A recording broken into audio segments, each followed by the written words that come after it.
Ko Crystal Pekepo, tōku ingoa. He uri tēnei no ngā tika hununu. Te taho tōku pāpā no Mangaia ia, kei Cook Islands. But I grew up in our whānau home in Waipawa. In terms of playing, Dad shared a lot of stories about his time in Mangaia that connects back to Aotearoa. They were playing this game. You would throw the dart up in the air and you had to say, "E re re, tō tika I runga e te maunga taranaki, he he he," all in one breath before it starts descending. And he showed me this book, From Darkness to Light.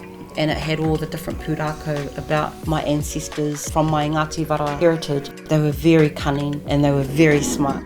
So I could imagine the play that they did engage in was to really stimulate and strengthen those kind of talents.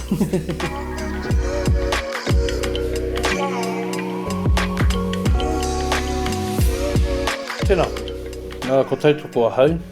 Tipu ake te pā Waiwhitu, te pā Puketapu. I grew up in Wellington, a place called Waiwhitu. I call ourselves the capital of the capital, which is the capital of the country. I kohanga reo, it is my foundation, ko taku tuapapa. Ko taku tuakiri hoki is my identity. We were fortunate to still have nannies and koros to let us play and kōrero while we're playing. Connect what we were doing to pastimes that are rich in learning. And one of them is a kōrero about the tūrehu. Fairy people with goat-looking feet that appeared in the dark, but they were friendly. They tied strings to tomato soup cans. We stood on them and walked around and so it could make that clicking noise. And we just kept walking around on the wooden floor, being like tūrehu rane. There's been a shift, I guess, in how kōrero is disseminated to our tamariki. That type of, if we call it pedagogy, is quite rare now. I don't know. This is the life of Mum in reality.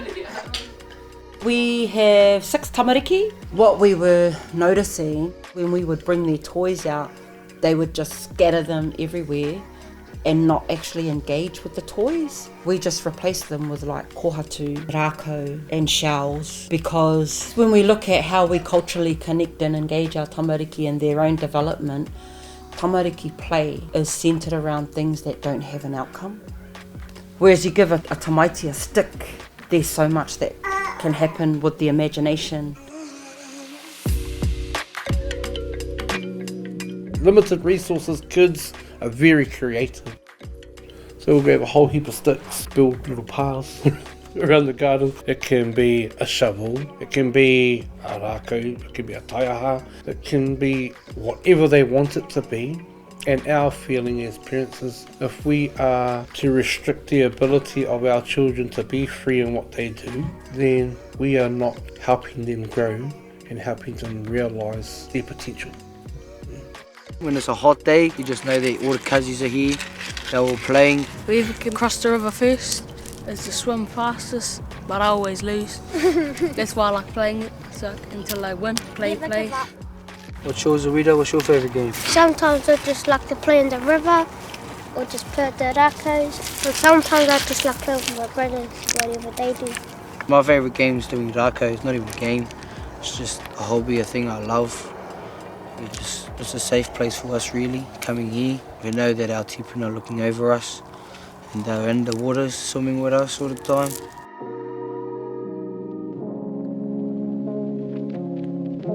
I've always just thought, like, what is something that we can create so that my mokopuna will know when I'm gone, that's the po that's going to represent Matariki where Matariki rises. And I just thought, you know what, I'm going to build a kāpehu.